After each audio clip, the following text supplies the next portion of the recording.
Facts Hunter. Hello everyone, I'm a facts hunter, and today I'm hunting for facts in the video made by Gonzalo Lira, titled 2023.04.14. Jack Teixeira is an innocent scapegoat. Wait, what's a scapegoat? I guess I gotta Google this term. Mr. Wartime Correspondent Gonzalo Lira couldn't possibly have misspelled scapegoat, right? Oh, I guess he did. Oh well. Okay, but seriously, today I'm gonna look for facts with regards to Gonzalo's video. Wait, doesn't this guy hate the West? Then why the heck is he smoking the most Western brand of cigarettes ever? What's wrong? The East doesn't make good cigarettes? Way to stand for your convictions, you jackass! Okay. As I was saying, today I'm gonna look for facts with regards to Gonzalo's video, where right from the start we can see what this video is all about just by reading the title. Jack Teixeira is an innocent scapegoat, where we can see that the clown of Kharkiv is already calling the suspect Jack Teixeira innocent, because that is not surprising at all. Anyway. Hey, how's it going? So yesterday, as I'm recording this video, a kid named Jack Teixeira, I think that's how you pronounce his name, an Air National Guardsman from Massachusetts, was arrested because he apparently is the leaker of these intelligence documents that surfaced last week, right? And all of a sudden, at the same time, you have articles from the Washington Post and the Guardian saying that the kid was part of this Discord server, and they were all like into guns, and they were right-wingers, and there were like anti-Semitism involved, and that he's the bad guy. He's the bad guy. Huh? It's bullshit. He's just the fall guy. Jack Teixeira is the fall guy.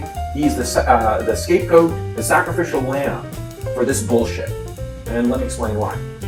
So we start by breaking down Lira's claims, and not even a minute in, and Lira's disdain for the mainstream media is showing up. Now, this guy has around 74.8 thousand subscribers, and most of them must be following him because they share Lira's hate for the mainstream media. So, in order for me to avoid looking like a mainstream shill myself, I will be using other sources of information to debunk Gonzalo's bullcrap claims. And one of those sources is going to be the right-wing YouTube channel Valuetainment's PBD podcast, where Patrick Bet-David interviews former CIA officer Michael Baker about the leaks and what are his thoughts about the subject. Now, there is a main reason why I'm using a former CIA agent's statements to debunk Lira's claims, and the reason is because, in case you didn't know, dear viewer, Gonzalo Lira once claimed in a newspaper interview that he was a CIA operative for 10 years while living in Chile. Don't believe me? Okay, no problem. Just let me take you to the source, which can be located in the reference section of Lira's Wikipedia page, the one in Spanish, to be precise. If we zoom in, we can read Lira's own words, where he claims that his book's quality is reflected from the 10 years Gonzalo spent in Chile as an undercover CIA operative.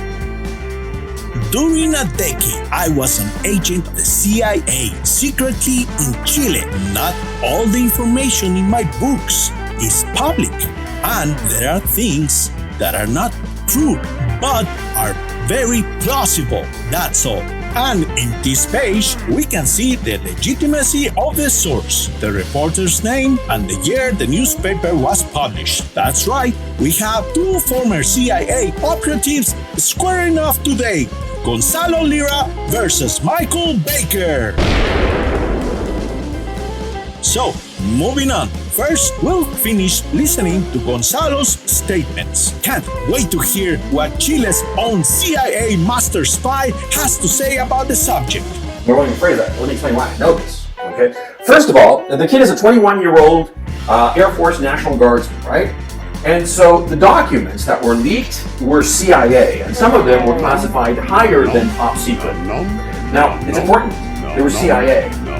Larry Johnson, my friend who's been on my roundtable show a number of times, he was on Judge Napolitano yesterday. I haven't been able to get in touch with him, but He said that there is no way that these documents from the CIA would have come across any kind of Air Force base or military base. So there is no way that this kid could have had access to these documents. Full stop. And Larry was adamant in that kind of way where like the professional who knows the intricacies of the machine, he'd be like, no, this is just not possible. It's bullshit. So I'm going to take Larry at his word. I mean, I personally believe that.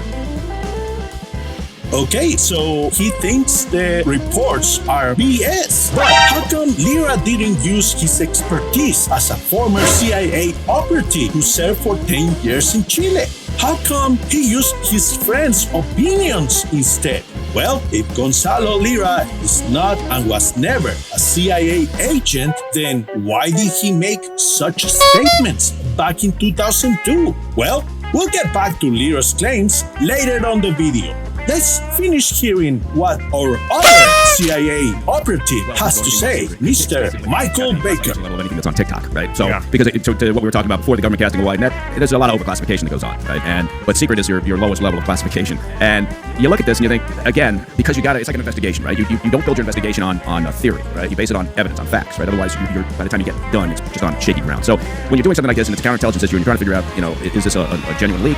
If so, that's a fairly simple process. You figure out who had access to the information. In today's world, a lot of people have access, right? We came out of 9/11, and one of the things they talked about was, there wasn't enough sharing of intelligence. So guess what? We overshare, right? So in part, that's a problem. But you look at this and you think, okay, what are they talking about here? Some of the documents talked about Russia. Oh, we're going to start a propaganda campaign in Africa. No shit, Sherlock. Of course they are, right? Or they're talking about the JDAMs not being, as effective. Well, who does that benefit when you talk about this? So you start looking at the information that's in these documents, and you have to keep an element of this is on one side you have to think, okay, is there a chance that this is a covert action campaign by the Russians to put this information out there? Because a lot of it does. Hey, look, if we put an article in there or a document in there about the South Koreans being a little bit iffy on providing shells, if we talk about Egypt's going to sell Russia, weapons, if we talk about the UAE coming together with an agreement. All that shit, I'm not sure that, there's not a possibility here that it is a disinformation campaign. If it's not, if they're authentic documents, and quite frankly, the government already knows that, right? They're just not telling us. When John Kirby stands up and goes, well, we don't know. We don't know whether these are authentic or not. Of course, bullshit. Of course you do. You know exactly where these things came from, what office originated them, right? Who wrote them? You've got all this material. So there, yes, it is possible for classified information to be accessed by an airman in an American Air Force base in Massachusetts. Why? Because before 9/11, the problem was the lack of shared information between agencies. But now, we seem to have a problem of oversharing, and way more people have access to classified information in this post-9/11 world. Now, obviously, we cannot rely on one source of information only. So let's listen to the only mainstream media source that I will be using today. Let's listen to what Douglas Murray, a political commentator, has to say about the leaks. DNC hacks. But the Assange leak was given to him by Private Bradley Manning, an incredibly low-level operative in the US Army, did incalculable damage to American interests. 3 years later, Edward Snowden, a contractor at the NSA, a contractor. Fast forward to this leak, and we have this 21-year-old, unbelievably junior. How is it possible? It's the point I make in the column. How is it possible that people of such a low level consistently have access to the most damaging information and secrets that they can leak? And what do you know? Most of the leaks that have come out were released by junior level personnel with high level security clearance. Even a contractor like Snowden had access to classified information that should only have been accessed by high-ranking officers. But why do low-level ranking personnel have access to highly classified documents? Well, to find the answer to this question, let's listen to two non-mainstream media experts. Ryan McBeth, a YouTuber with experience in military weapons and systems, and Anas Mutahar from the YouTube channel Some Ordinary Gamers, who is highly knowledgeable in computer security. How did the 21-year-old Air National Guardsman get their hands on classified material? Airman Teixeira worked for the Massachusetts Air National Guard 102nd Intelligence Wing as basically a network guy. But network guys in the Air Force can't do their jobs unless they also have a security clearance. The transcribed documents OG posted traversed a range of sensitive subjects that only people who had undergone months-long background checks would be authorized to see. So of course, ladies and gentlemen, the person involved in this appeared to be like an IT guy, somebody that was like sort of like an IT individual handling like cabling and sort of like network maintenance, which again, if you ever want to talk about like who has the most clearance in like facilities like this, it's not usually the highest ranking people, it's usually the janitors. So imagine this is like a Janie that's been given clearance to make sure the network is up to snuff, the average IT guy. Now, of course, the IT guy needs special security clearance just so they can make sure the network works for everybody in the military or in that base. So, of course, if the Janie is involved in here, the Janie, while their rank isn't that crazy high up there, they unfortunately have access to a lot of information that, if transcribed, if sent out, could be very, very damaging. So people wondering just why this happened or how could this happen, there's a pretty reasonable explanation. Somebody, unfortunately low-ranking, but does have access to significant security clearances, could unfortunately do this. As you can see, almost every leak of secret information is the result of junior personnel with way too much access to highly sensitive information. The jobs these low-ranking personnel perform are hard, rough, and tedious, thus considered to be below senior-ranking personnel. And there are far more low-ranking personnel with high-level security clearance than there are high-ranking officers in service. So, mystery solved. Occam's razor. The simplest explanation is preferable to one that is more complex. And in this case, we have two choices to explain the most recent leaks. Number one of thousands of low-ranking ITs with high-level security clearance serving in the armed forces happens to be a shithead and decides to bust up his street cred a few levels by dropping some sensitive information in his Minecraft server while doctoring them to make the Russian bots happy because, he's a shithead. Or number two, some Russian sympathizer, American patriot, wanted to help Russia by spreading thousands of random classified documents with few doctorate files that could hurt Ukraine because that is the main objective of this leak. But the American patriot doesn't want to raise suspicion that it was a Russian sympathizer who did it, which is why all the files were spread in a Minecraft-related Discord server where they could spend months before they were discovered by Russian bots. And because Gonzalo Lira is such a clown, he decides to ignore Occam's razor altogether because, logic reasoning is not good for business. And he doesn't want to hurt his Patreon money, even though the money is not the objective of his channel, because YouTube is only a pastime for him. Oh, and by the way, we know the documents related to Russia versus Ukraine casualty numbers are doctored because even Russian state TV admits the Russian casualties are higher than Ukrainian numbers. Indeed, on Friday we treated those materials too flippantly. Why was that the case? First, the information about losses which was indicated in the documents was indeed probably photoshopped. I found the original version of those materials, and their Russian losses are several times higher than Ukrainian losses, which is probably closer to the truth. At least it doesn't look like those figures were photoshopped. What? Russian losses are higher than Ukrainian losses. That's closer to the truth. Without a doubt. God's honest truth.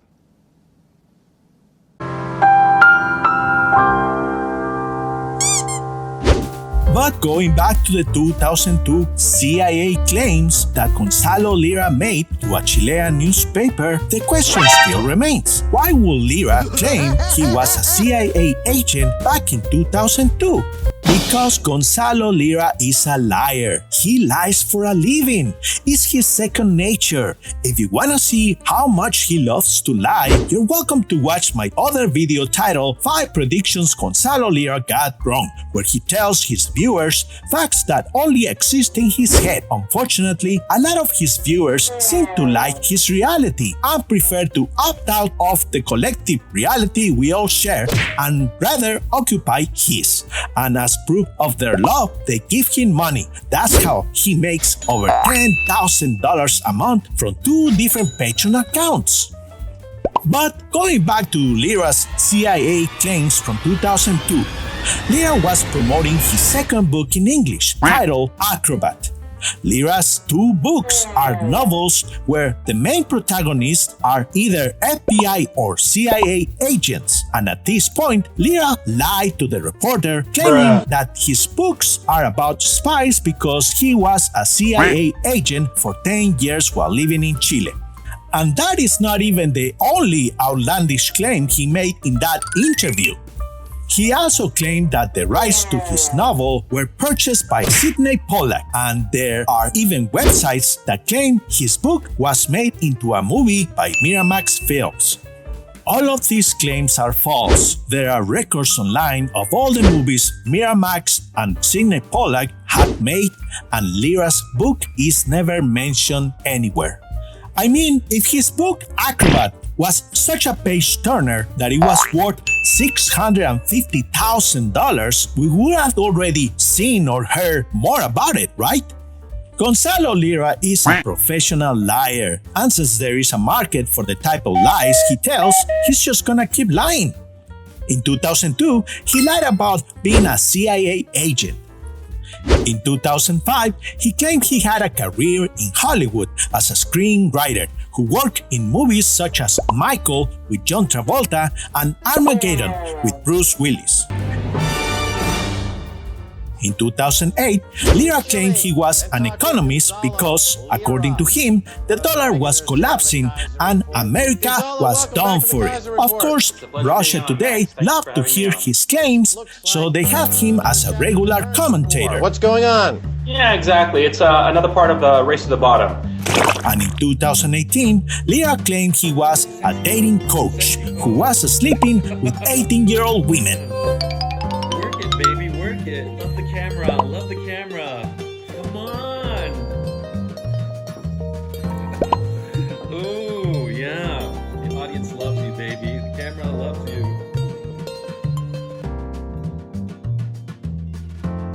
But he thinks that by doxing me, he's going to embarrass me. He's going to embarrass me, I don't know, with my boss, which I don't have, or with my family.